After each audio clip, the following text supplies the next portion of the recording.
नमस्कार साथियों, स्वागत है आप सभी का हमारे यूट्यूब चैनल में और हम उपस्थित हैं आपके लिए संस्कृत के इस महत्वपूर्ण वीडियो के साथ में जो कि यूपी टेट 2026 एग्जाम के लिए बहुत ही महत्वपूर्ण टॉपिक है और यहाँ से कोई ना कोई प्रश्न पूछा जाता है। तो हम आपको जो ये टॉपिक है संस्कृत प्रत्यय इसकी बहुत ही महत्वपूर्ण ट्रिक बताएंगे कि हम लोग प्रत्यय को कैसे पहचान पाएंगे, ठीक है ना। तो चलिए साथियों शुरू करते हैं आज का अपना ये वीडियो। तो साथियों सबसे पहले हम समझेंगे प्रत्यय होता क्या है, ठीक है ना। हमने आपको हिंदी में बताया भी था कि प्रत्यय क्या होता है, लेकिन संस्कृत में भी एक बार बताएंगे कि प्रत्यय होता क्या है। तो ऐसे वर्ण समूह, ठीक है, अगर आप इसे समझें तो ये क्या होता है, ऐसे वर्ण समूह या ऐसे वर्ण समूह जो जो किसी शब्द के जो किसी शब्द के अंत में जुड़कर जो किसी शब्द के अंत में जुड़कर जुड़कर नया अर्थ नया अर्थ बना देते हैं, ठीक है ना। नया अर्थ बना देते हैं तो क्या कहलाते हैं, प्रत्यय कहलाते हैं, ठीक है। तो उम्मीद है ये चीज समझ में आई होगी। अब अगर हम संस्कृत में बात करें प्रत्यय के प्रकार की, ठीक है, इधर से देखेंगे हम प्रत्यय के प्रकार।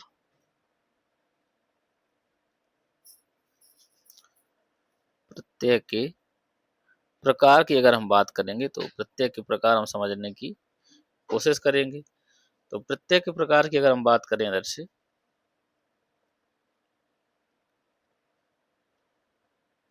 इस तरीके से, तो जो ये पहला हो जाएगा ये क्या हो जाएगा, कृत प्रत्यय, ठीक है ना।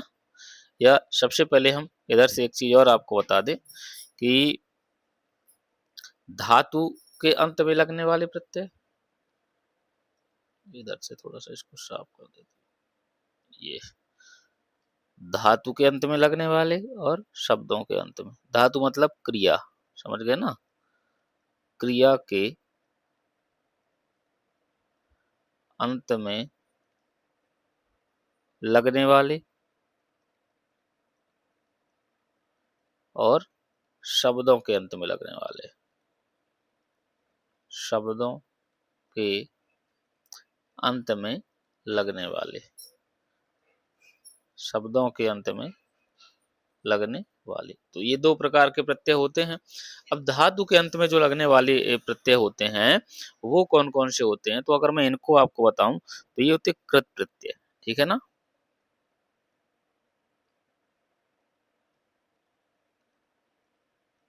कृत प्रत्यय और तिंग प्रत्यय,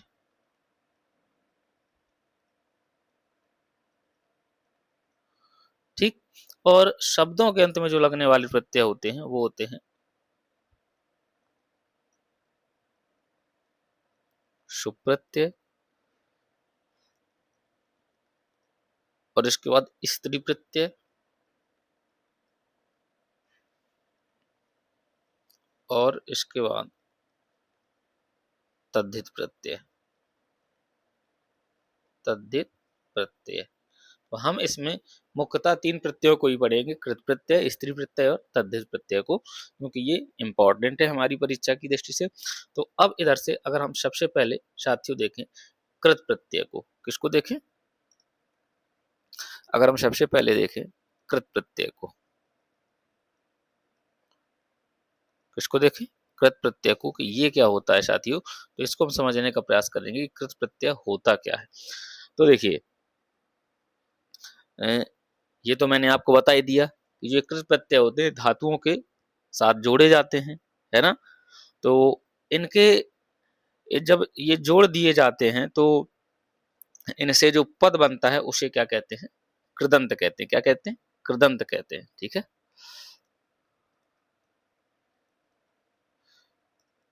धातुओं के धातुओं के साथ जुड़ने पर बना पद क्या कहलाता है? बना पद कृदंत कहलाता है। तो ये आपको याद रखना है, कृदंत कहलाता है। और इसकी जो एक मुख्य बात होती है, ये मैं आपको बता दूं कि ये इसमें 3 प्रकार के शब्द निर्मित होते हैं, ठीक है? कृत प्रत्यय से 3 प्रकार के शब्द बनते हैं। कृत प्रत्यय से 3 प्रकार के शब्द बनते हैं। कौन-कौन से? 3 प्रकार के शब्द बनते हैं। सबसे पहला अव्यय,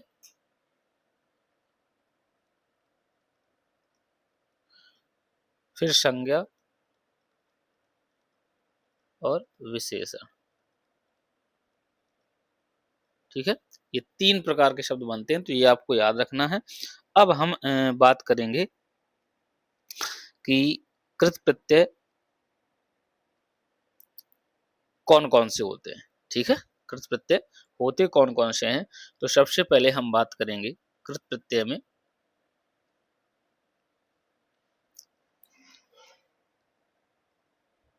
कृत्वा प्रत्यय की, ठीक है? इसकी बात करेंगे सबसे पहले।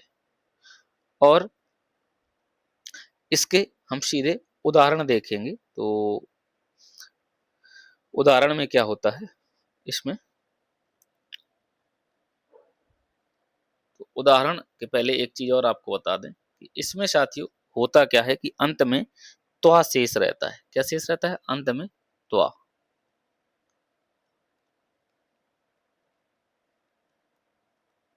अंत में क्या होगा? त्वा होगा। बस ये आपको पहचान लेना है। इसी से कित्वा प्रत्यय आपको समझ में आ जाएगा, ठीक है ना? अब इधर से उदाहरण आपको बता देता हूं मैं। इसके जितने भी उदाहरण होंगे इसमें अंत में क्या होगा? त्वा होगा। जैसे जैसे कृत्वा, ठीक है? क्या लिखा हुआ है? कृत्वा लिखा हुआ है। क्या लिखा हुआ है? कृत्वा। अगर हम इसको अलग अलग करें तो क्या हो जाएगा? क्री धन कृत्वा, ये, ठीक है? तो आप इधर से देख सकते हैं साथियों, इधर से क्या बच रहा है अंत में? त्वा बच रहा है। और ये क्री धातु है और ये कित्वा प्रत्यय है। तो ये क्या हो गया? उम्मीद है ये चीज समझ में आई होगी कि कित्वा प्रत्यय को हम कैसे समझेंगे। तो अंत में शब्द के अंत में क्या होगा? त्वा शब्द लगा होगा, ठीक है? शब्द के अंत में क्या होगा? त्वा शब्द लगा होगा। जो शब्द बनेगा इससे, उसके अंत में क्या होगा? त्वा शब्द होगा। जैसे आगे देखें हम और दूसरा एग्जाम्पल। तो आगे ये हमने देखा क्या? पठित्वा। क्या देखा? पठित्वा, ठीक है ना? अब पठित्वा कैसे हो जाएगा? पठ धन त्वा, है ना? तो इसमें भी आप देख रहे होंगे, इसमें भी क्या है? लास्ट में त्वा है। तो जितने भी जितने भी ये कृत्वा प्रत्यय वाले उदाहरण होंगे, सबके अंत में क्या होगा? त्वा जोड़ा होगा, ठीक है? सबके अंत में त्वा जोड़ा होगा, यही इसकी ट्रिक है, ठीक है ना? तो उम्मीद है ये इसके एग्जाम्पल आपको समझ में आ जाएंगे, है ना? अब आगे देखते हैं। हमें केवल देखिए ये आपसे पूछा जाएगा, शब्द दिया रहेगा और आपसे पूछेगा कि ट्रिक इसमें कौन सा प्रत्यय है। आपको शब्द दिया रहेगा और पूछेगा कौन सा प्रत्यय है, तो आपको कैसे बताना है? हमारा कुल मिला के क्या है? ए, प्रश्न सही होना चाहिए। तो उसके लिए हमने आपको ट्रिक बता दी कि क्या है? ये त्वा त्वा शब्द जोड़ा होगा अंत में, तो ये क्या हो जाएगा? कृत्वा प्रत्यय हो जाएगा, ठीक है ना? अब आगे जो दूसरा प्रत्यय है उसकी बात करेंगे, लेप। क्या है? लेप। लेप प्रत्यय, ठीक है ना? तो इसको देखते हैं और इसको भी समझने का प्रयास करेंगे कि इसकी क्या ट्रिक होती है। तो अगर हम इसको समझने का प्रयास करें,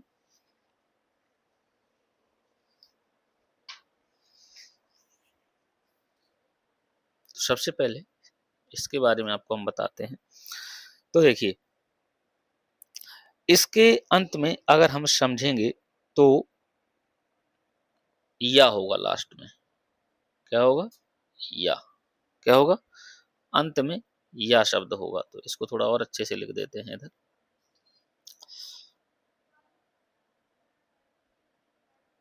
इस प्रत्यय से बने शब्द के अंत में कौन सा शब्द होगा? या तो या होगा, ठीक है। और एक चीज और कहीं कहीं आपको मिलेगी कि कोई भी वर्ण होगा तो आधा वर्ण होगा, ठीक है, फिर इसके बाद या होगा, ठीक है। कोई भी वर्ण होगा तो आधा वर्ण होगा और उसके बाद या होगा, बस ये आपको याद रखना है ना। जैसे अगर हम बात करें, जैसे ये हो जाएगा, है ना, या ये भी हो सकता है इस तरीके से, या आगे देखेंगे तो ये भी हो सकता है ना, या ये भी हो सकता है। कुल मिला के आधा वर्ण हो कोई भी और इसके बाद या हो, या अंत में या, सीधे हमें ये समझ लेना अंत में या होगा,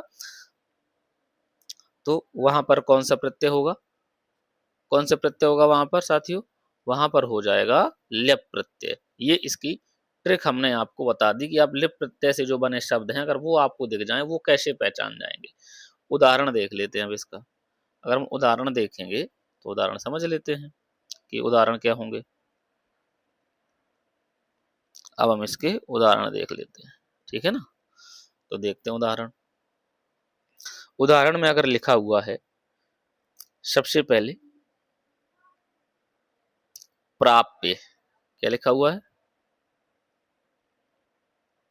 प्राप्य, ठीक है। और प्राप्य अगर शब्द को हम अलग अलग करें, ठीक है, तो ये जब अलग अलग होता है तो किस किस प्रकार होता है? तो सबसे पहले हो जाएगा प्री, ठीक है। क्या हो जाएगा? प्री, ठीक है, ये उपसर्ग हो जाएगा। फिर इसके बाद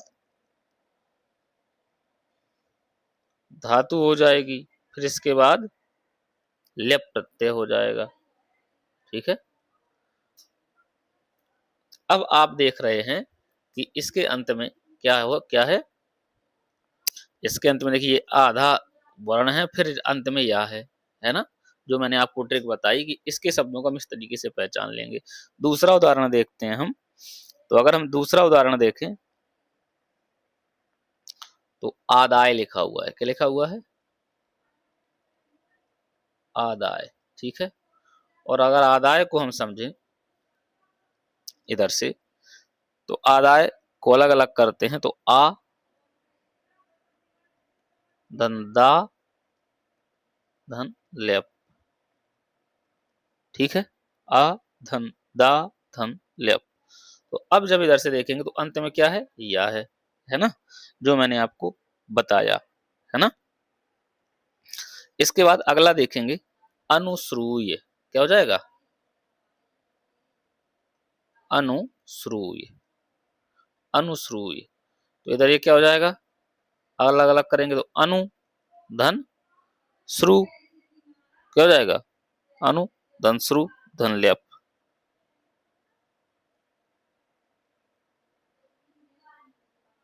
अनु धन श्रु धन लेप। तो इस तरीके से इसमें भी आप अंत में देखेंगे तो ये क्या हो जाएगा? अंत में या है। तो आप जो लेप प्रत्यय से बने शब्द हैं उम्मीद है आप पहचान लेंगे। एक एग्जाम्पल हम और देखते हैं। उपकृत्य, क्या लिखा हुआ है?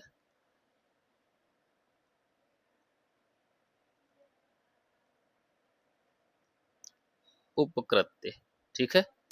ये उप है धन क्री है ना, धन लेप है।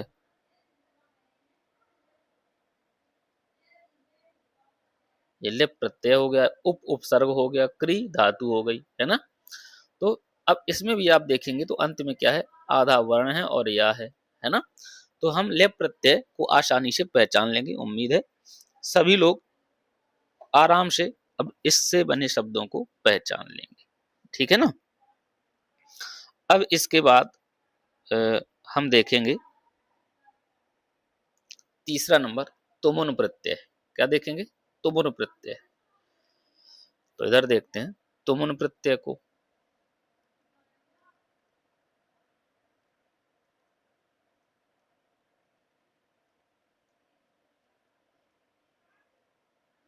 अगर हम तुमुन प्रत्यय को समझने का प्रयास करें साथियों, तो इसके जो अर्थ में वो इसके इनके इससे बने शब्दों के अंत में क्या आएगा वो मैं आपको बता दूं।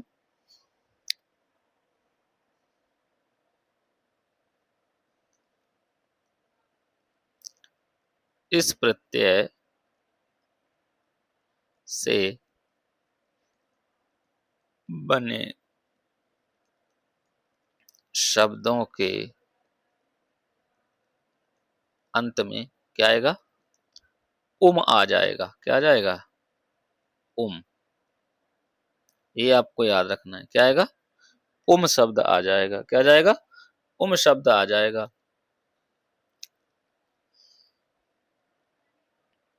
अगर उम आपको बाद में दिख जाए तो क्या हो जाएगा? तुमुन प्रत्यय हो जाएगा। अब उदाहरण इसके देख लेते हैं, ठीक है ना। क्या देख लेते हैं साथियों इसके? हम उदाहरण देख लेते हैं। तो उदाहरण में जैसे लिखा हुआ है क्या, सबसे पहले अगर हम देखें पठितुम, क्या लिखा हुआ है? पठितुम लिखा हुआ है। अगर इसको अलग अलग करेंगे तो पठ धातु हो जाएगी, तुमुन प्रत्यय हो जाएगा। पठ धातु हो जाएगी और तुमुन प्रत्यय हो जाएगा, है ना। तो देखिए इधर लास्ट में क्या गया? तुम। उम है कि नहीं है? तुमको अगर देखेंगे तो ता धन उम, है ना। तो क्या होगा? तुम हो जाएगा।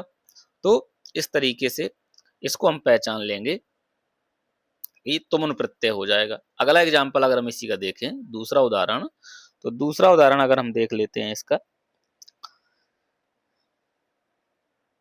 इश्नातुम, ठीक है। क्या दूसरा एग्जाम्पल देख लेते हैं? इश्नातुम। तो ये क्या हो जाएगा इश्नातुम का? इश्ना धन तुमुन। क्या हो जाएगा? इश्ना धन तुमुन। और इश्ना मतलब नहाने, नहाना। तो ऐसे ही इसके अंत में भी क्या है? उम शब्द आ रहा है ना। उम्मीद है ये चीज समझ में आ रही होगी सभी को। और कहीं कहीं आप तुम भी सीधे देखने को मिलेगा, जैसे दोनों में तुम देखने को मिल रहा है आपको। और एक और उदाहरण देख लेते हैं समझने के लिए। जैसे लिखा हुआ दृष्टुम, ठीक है। क्या लिखा हुआ है? दृष्टुम। तो अब ये क्या हो जाएगा? दृश धन तुमुन। क्या हो जाएगा? दृश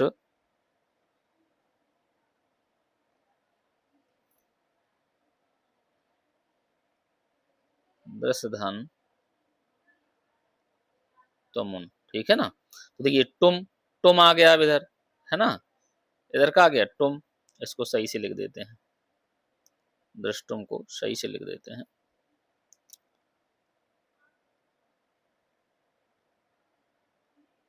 ये हो गया ना दृष्टुम। तो अब देखिए इधर क्या गया? इधर भी उम लास्ट में आ रहा है। आ रहा है कि नहीं आ रहा है ना। कहीं कहीं तुम भी मिलेगा, उम भी। तो उम अगर आप याद रखोगे तो सभी शब्दों में मिलेगा। तो ये ट्रिक है तुमुन प्रत्यय को याद करने की। उम्मीद है यहाँ तक की चीजें आपको बड़े ही आसानी से समझ में आई होंगी। तो साथियों अब जो बचे हुए प्रत्यय हैं, कृत प्रत्यय, उनको हम अगले वीडियो में कवर करेंगे। अगर वीडियो आपको अच्छा लगता है तो वीडियो को ज्यादा से ज्यादा लाइक करें, शेयर करें और चैनल को ज्यादा से ज्यादा सब्सक्राइब करें। मिलते हैं आपसे अगले वीडियो में। नमस्कार।